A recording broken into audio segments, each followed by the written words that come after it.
কি বানাচ্ছি সেটা আপনারাই বলবেন। ১ কাপ প্রথমে আমি নারকেল কোড়া দিয়ে দিচ্ছি। আর সে সাথে আমি আপু নিয়ে এসেছিল সেই গুড়। তো এরকম ১ কাপ পরিমাণই গুড় দিলাম। সে সাথে ১ চামচ চিনি, একটু এলাচের গুঁড়া আর ওই কাপটা ধুয়ে কিছুটা পানি দিলাম। আর কিছুটা দিয়ে দিচ্ছি লবণ। তো এটা ভালোভাবে সব কিছু একসাথে মিক্সড করে নিব। একটু লিকুইড হয়ে আসলে তারপরে একটু ১-২ চামচ মতো গুঁড়া দুধ আমি এর মধ্যে দিয়ে দিচ্ছি। এটা দিলে টেস্টটা বেশ ভালো আসে। অনেক অঞ্চলে এই ধরনের মিষ্টি জাতীয় খাবারে লবণটা ব্যবহার করে না। তো অনেকেই বলতে পারে যে, "আপু আপনি কেন দিলেন?" আসলে আমাদের অঞ্চলে আমরা খাই। তো ১ কাপ চালের গুঁড়া দিচ্ছি। সেই সাথে ময়দা দিয়ে দিচ্ছি এরকম ছোট একটা কাপের ১ কাপের মতো। একটা ডো তৈরি করব সেইজন্য। আর দিচ্ছি লবণ।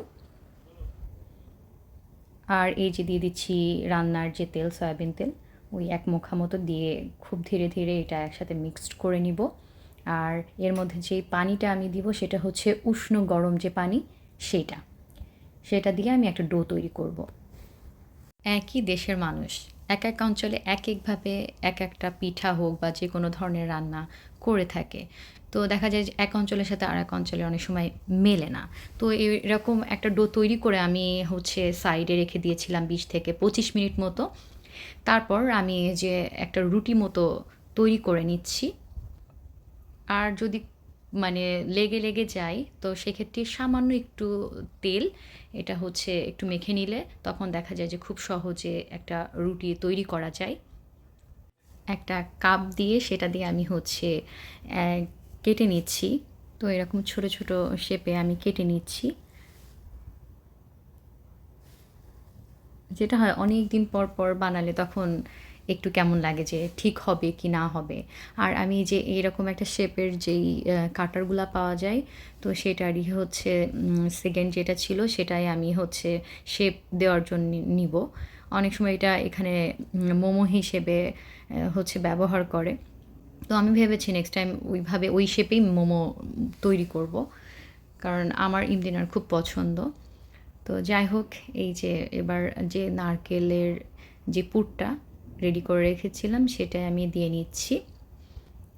আমি একটু বোকামির মতো করেছিলাম। ১ম কয়েকটা ঠিক ছিল বাট পরেরগুলাতে আমি একটু বেশি নারকেলের যে পুরটা থাকে সেটা দিতে গিয়ে কিছু, কিছু মানে পিঠার ভিতরকার যেই নারকেলটা সেটা বাইরে বের হয়ে আসছিল। এটা আসলে আতিকের জন্য হয়েছে। কারণ ও বলে, "বেশি, বেশি দাও, বেশি, বেশি দাও।" এইজন্য বলে না পুরুষ মানুষের কথা শুনতে হয় না। শুনেই আমার এই বিপদটা ঘটেছে এই আরকি। তো যেকোনো দোষ দেওয়ার জন্য হাসব্যান্ড পারফেক্ট। হাসব্যান্ডকে দোষ দেওয়াও সহজ। তো যাই হোক, তো এইভাবে একটা, একটা করে আমি সব পিঠার শেপগুলো দিয়ে নিচ্ছি। সবগুলো আগে রেডি করে নিয়েছি। এইগুলো ভাবছি যে এখানে খাওয়া ছেড়েই দিতে হবে। কারণ সুইডেনে যখন ছিলাম সেখানে তাও মোটামুটি গুড়-টুড় এগুলা পাওয়া যেত। একটু দাম বেশি হলেও। বাট এখানে তো মানে মনের মতো তেমন কোনো গুড় বা এই ধরনের অপশনগুলো পাচ্ছি না।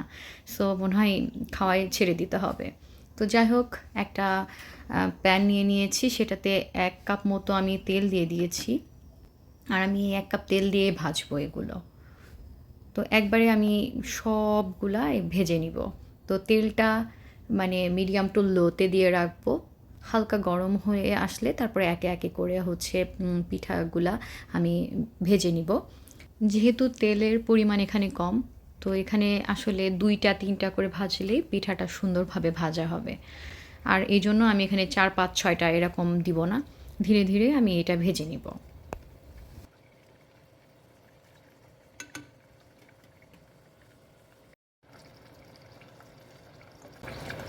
কোনো একটা সাইড থেকে খুলে গেছে যার জন্য পোড়া তেলে নারকেল পোড়া দেখা যাচ্ছে।